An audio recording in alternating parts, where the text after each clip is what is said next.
Okay, this part of the lecture is going to be about what programming is. That includes basic program organization, as well as reviewing that FIT principle. So frequency, intensity, time, and type is what FIT stands for. I tend to think of resistance training more so as first, so frequency, intensity, reps, sets, and type.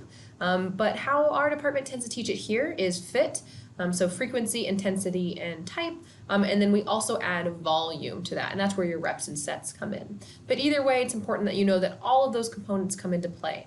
So when we think about frequency, all we're really thinking about is how many times a week should someone be engaging in resistance training? What's that healthy level? And depending on which organization you're looking at, there's going to be a different recommendation. But for the most part, it's going to depend on the person's experience level. So people who are kind of in that healthy population, but they're currently not lifting, they can start out between 2 to 3 times a week, making sure that they're non-consecutive. For people who are rather novice lifters, they have been lifting, but they're new to it, they can participate in about 3 times per week. For people who have been lifting for quite some time, you're going to see their abilities to increase, right? So you can actually train with them, or they can train by themselves a little bit more frequent per week. So that's going to go up to 4 to 6 times per week. Okay. As far as max strength, anything that's greater than or equal to 2 times per week for muscle group is a good idea. So ideally, we want to be able to hit most muscle groups 2 times a week. And most notably, we need to make sure that we have some rest. So you don't want to train the same muscle group, and this is intuitive, right? You don't want to train the same muscle group the same day and then the next day following, right? So ACSM, or the American College of Sports Medicine recommendation, is to train resistance training 2 to 3 times per week for each major muscle group with at least 48 hours between training sessions for that same muscle group. Intensity, optimal strength training happens between 60 and 100% of someone's 1 rep max. And the idea is that anywhere in that 60 to 100%, we can perform anywhere from 1 to 12 reps. So the higher percentage of our 1RM, the lower amount of reps we'll be able to do. And this is obviously able to modify this based on someone's experience level. So again, if you have someone who's a novice lifter, they can probably perform anywhere between 60 and 70% of their 1RM. If they're a little bit more intermediate, 70 to 85. If they're an advanced, 80 to 100%. So again, that intensity goes up based on their experience level. And again, intensities vary as they continue to improve, right? Or not improve. If someone has an injury, that might change their intensity. So this is a part of program design that will constantly fluctuate. Type. So this is different depending on who you're working with. And there's multiple components that go into the type of resistance training.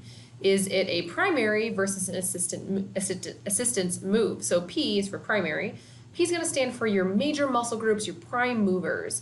A are going to be those smaller muscle groups that aid in that movement, right? So with a squat, which is a large movement pattern, right, we're going to engage our glute max, but our glute med is also going to be there to help out. Okay, so glute max would be a primary muscle, glute med would be an assistance muscle.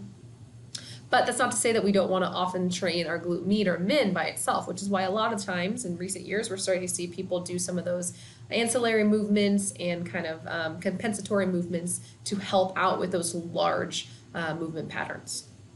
Other types include single joint versus multi-joint, and you're going to see an example of a program design that includes that later on. So SJ stands for single joint, MJ stands for multiple joint or multi-joint.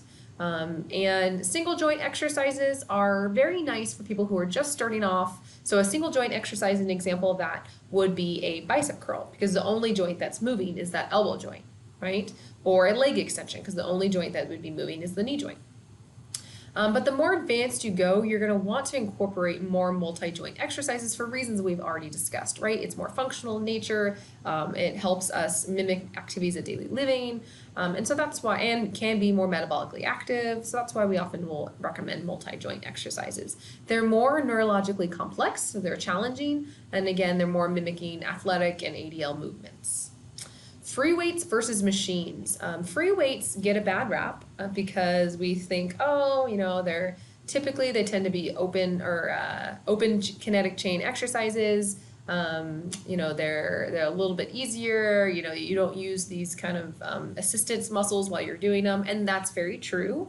But there are certain cases of which you'd want to start someone off on a machine. One example would be if that's where they're comfortable at. You don't want to whelm them, you don't want to intimidate them. So there are certain times when free weights are a good place to start. Okay, or sorry, machines are a good place to start. Free weights are a nice advancement from machines. So once they get some basic movement patterns down, then maybe potentially we can go into free weights. Now, if you're working with someone who's relatively active, even if they've never done free weights, if they have good kinesthetic awareness, it's probably a safe thing to start with them right away with free weights. Open versus closed kinetic chain, you and I, we've already talked all about this, right? So open kinetic chain are going to be those exercises where there's really no point of contact with the extremities. So the hands or the legs don't have any point of contact. So a leg extension, right? Or a bicep curl or a shoulder raise, whatever those are. A closed kinetic chain means that periphery, whether it be the hand or the forearm or the legs, are going to be in contact with something. So this includes a squat or a deadlift, right? Or a push-up. Those are all great examples of closed kinetic chain exercises, which closed kinetic chain exercises tend to be more functional in nature. And then when we're thinking about type, we have to think about assistance versus core exercises. Assistance exercises are those that are going to target smaller muscles, and they tend to be more on a kind of a single muscle. So today I'm working biceps. The core exercises are going to be exercises that engage a lot of muscle. So multi-muscle engages usually the entire body. An example of that would be the deadlift. So those are components that go into the type of muscle or the type of training that we do. Now let's think about the volume. So how do we adjust and manipulate the volume? Well, it's important that we do that so that we avoid plateau with our clients. And you can do this a number of ways. You can do that with sets, you can do that with reps, you can do it with how much weight they're actually lifting, the number of exercises per muscle group, right? So there's multiple things that go into volume for resistance training. And again, this is ACSM's guideline, 2 to 4 sets, 8 to 12 reps, with a rest interval of 2 to 3 minutes between each set for major muscle groups, making sure that that rest interval is there.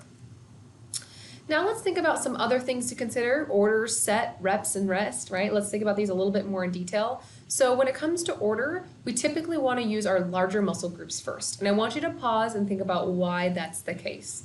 Why would you want to use your larger muscles before your smaller muscles? And now I want you to think about if you were to go in and do abductor lifts, which is going to work that small, like glute med, glute min, and abductor area. If you were to go and do those and totally exhaust those smaller muscles before you deadlifted, how would that influence your deadlift? So probably negatively, right? So that's the reason why we typically want to start with larger muscles before we kind of isolate those smaller muscles. Single versus multi-joint exercises, or single versus multiple sets. Novice people can often benefit from a single set. In fact, the exercise prescription for older adults actually only includes at least one set. So there is some research to show that people can see benefits from one set of exercises. And this is going to change based on how they advance and get into their periodization. Reps. So our reps are going to change based on what they're training for. And I'll go a little bit into detail later on for that. Anywhere from 1 to 12 reps, depending on what they're training for again. Sometimes they can go higher, 15 to 20, but that's pretty rare. And then rest, making sure that you have a few minutes of rest, anywhere from 1 to 3 in between. So again, here are some just kind of reminders. We already talked about larger muscles before smaller muscles. You don't want to overwhelm those small muscles before you go into those large muscles. We also talked about that multi-joint and then going to single joint. So starting with multi-joint exercises and then going to single joint exercises. This is going to allow you to train heavier and have less fatigue. Other things to discuss or think about are, what is your priority for that day? What are you trying to accomplish? And so your priority should be given to your training goals. So if someone is trying to work on power, then certainly the very first thing after you warm up should be on power-based movements, not on single joint, strength training movements. You always want to start with newly learned exercises because those are going to be the most challenging to the person. And so you want to do it when they're not fatigued. And then again, power exercises train first before fatigued for obvious reasons. Alternate muscle groups. So there's ways that we can put together our training and our programming that kind of do either push and pull, upper body versus lower body. We can actually incorporate total body and do circuit training. So hopefully you've kind of heard of those before. Again, I'll show you an example in a moment. And then thinking about how possibly including improper sequencing might affect your training with your client. If you don't have the right sequencing and or the right order of these things. So if you have really, really high repetitions, but really, really heavy weight, what is that going to do to your client? And most likely what it's going to do is impair their ability and potentially lead to injury. Okay, now let's talk about the rest periods and why we need different rest periods for our different types of exercises. So if you're like me, you probably don't count how much time you have for rest in between each set, maybe because you're really busy, you're trying to squeeze it in. But if you are hired as a personal trainer and or you're trying to program, even if it's an online client that you have, it's really important that you emphasize the importance of rest for a number of reasons, right? And I'm going to go over some of those physiological reasons here. So we know that in order to have adequate rest, we need to make sure that we're doing this because it's going to influence our metabolic system, it's going to influence our hormonal system, and our cardiovascular system. So having adequate rest is going to be really helpful. So in order to replete that phosphagen system, which is ATP-PC, we need about 3 minutes of rest to make sure that system gets repleted. Now, this is important because ATP-PC is also known as that phosphagen system, and it's that system that immediately functions without oxygen. So when we're doing really high intensity exercises, we're going to use this system. And it allows for up to approximately 12 seconds of max out effort.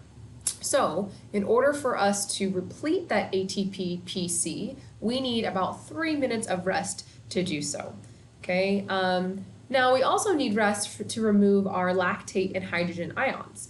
Now, when we think about lactate, oftentimes we think about we need rest so that we don't have this buildup of lactic acid, and that is absolutely correct. But when we talk about lactic acid, what we're really thinking about is lactate and hydrogen ions, not just them separately. Okay, so during the process of glycolysis, what we have is these hydrogen ions are released into the muscle cell. And without oxygen, the hydrogen ion, cannot be removed, and then the muscle actually becomes acidic. And this acidity is what makes us kind of feel burning sensations, and that's what we call like, oh, I have lactate in my muscle. Okay, so we have this buildup of hydrogen ions in our system. So if we have a higher volume and shorter rest, what we're doing is we're not getting the adequate amount of rest to remove that lactate. So if you ever have that feeling, that burning sensation, all that's simply saying is that you didn't give yourself enough rest to remove the hydrogen ions out of your system. Okay, so again, lactate is a very normal part of this process. It's just not getting enough rest to remove the hydrogen ions is the piece that we kind of miss. Right? And then we also know that we see kind of this hormonal response. So satellite cells are going to be those cells that are abundant in skeletal muscle, and they are recognized for helping maintain muscle mass, helping us regenerate muscle, as well as helping with the hypertrophy process. So making sure that we have adequate rest so that we have those satellite cells can continue to grow and prosper. Same thing with immunology, is our immune system, and then growth factor, which is going to help us actually build and maintain muscle. Okay, rest periods are also influenced by our training goal. So how many reps do we have? Are we trying to make it more of a cardiovascular training component? So obviously if that's a component of our training and we're trying to make our resistance training program more cardiovascular, then having less rest is going to be a part of that, okay? And then thinking again about our load and what the relationship. So the greater the load, the greater the intensity, the more we're going to have some rest so that we can avoid some of those physiological responses to not having rest. So now I want you to pause and think about what this last lecture has done. What is programming? What goes into it? I want you to kind of really quickly jot down and describe some of the differences or different components that you consider when programming for your client. Not just the fit principle, but some of those kind of other things that you need to think through, and then maybe understanding why we need rest, right? What are those physiological reasons that we need rest, okay? So be able to do that for your next quiz and exam.